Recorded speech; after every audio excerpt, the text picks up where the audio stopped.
obviously with top model came celebrity, and I, to some extent, didn't know what to do with it. You know, I'm a photographer, and I still am a photographer. It's not that that's not what I do. So, you know, for me, you know, when I was approached by charities and I was approached by event coordinators to say, oh, would you be on our host committee? Would you be on an invitation? Can we say that you were here? Can I have your photograph taken on a red carpet with a logo behind you?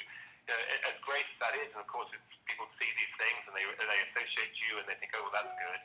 She liked it, I might like it.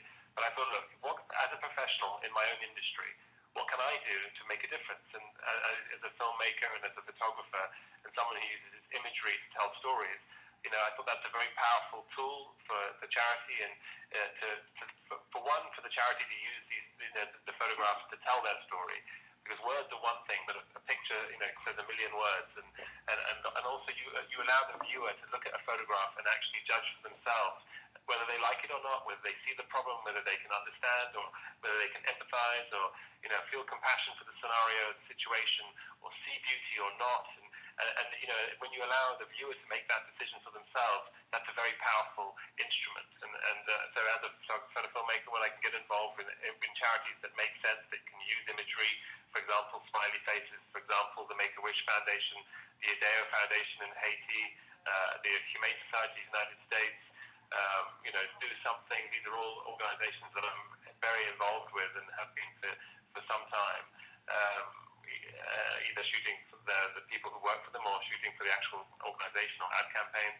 You know, I think that we can, you know, I feel that I can make a difference much more so than just saying, hi, it's Nigel Barker from America's Next Top Model. Right, and you know what I think is so interesting too is, you know, even though it's a reality-based television show, you know, Top Model has taken on some edgy moments there. I mean, you had a few, you know, out-of-the-box contestants who one wouldn't expect. And, you know, it's all in the name of television and entertainment and everything. But, you know, bravo. I mean, it sounds like you've kind of wrapped a career into a life, into a passion, into a, you know. I certainly feel very lucky. And I know that Tyra, this has been something that she's, to some extent, dedicated her life to. And as much as it is just a TV show, it is actually a little bit more than that. And I think that's one of the reasons why we've gone on to 14 seasons and perhaps, you know, we've just about to do our 15th and 16th seasons this year. And, you know, and it's spun into so many things. You have the talk show and various other things. And of course, it's a worldwide phenomenon now, with the show in 126 countries and 44 versions of the show around the world as well. And I think the idea of it is that it is the diamond in the rough. It is the fact that, you know, Tyra was turned down by 6 agencies in a row and, you know, told them that she was either too black or didn't need another black girl. They already had one and all this sort of thing. But she never gave up and she believed in herself. And she sort of saw that, you know, there were young girls all over the world, all over the country, who would love the opportunity, who wanted the opportunity, but never thought they could or never would be offered it because no scout would ever go to that place. And so she set up the show, and the idea is to take out some girl who was working in, you know, a Walgreens in Missouri and give her a bit of spit and polish and a makeover and, you know, give her deportment lessons and wow, look at that. You have a girl who could potentially be a model. And I think that appeals to the American dream and it appeals to the princess inside of every young girl. Well, and there's a princess in all kinds of us. You know, it's very funny because a couple of years ago, I'm proof that anyone can write a book and that crap sells. And I happened to be on Tyra's show. And, you know, I have to say for the record, she's one of the most gracious human beings in the world.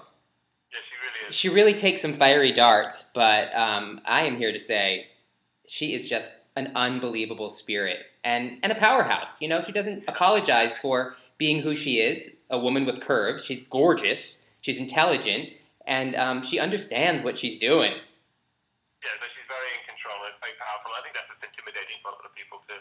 Well, and she's tall. I mean, I'm 5'5", so it was like, tell me to sit anywhere you want. I'll stand on my head. You know, I won't go near the snack table. I don't care. You're taller than I am. I respect tall people.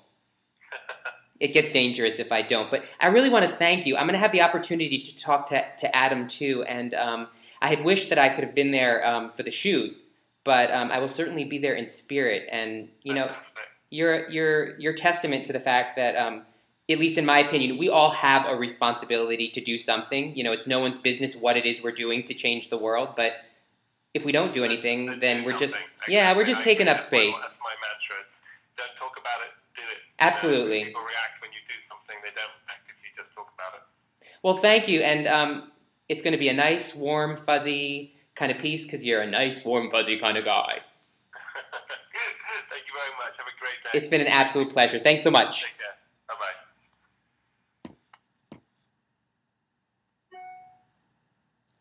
Nigel. Nice guy, Nigel. Officially new BFF from across the pond.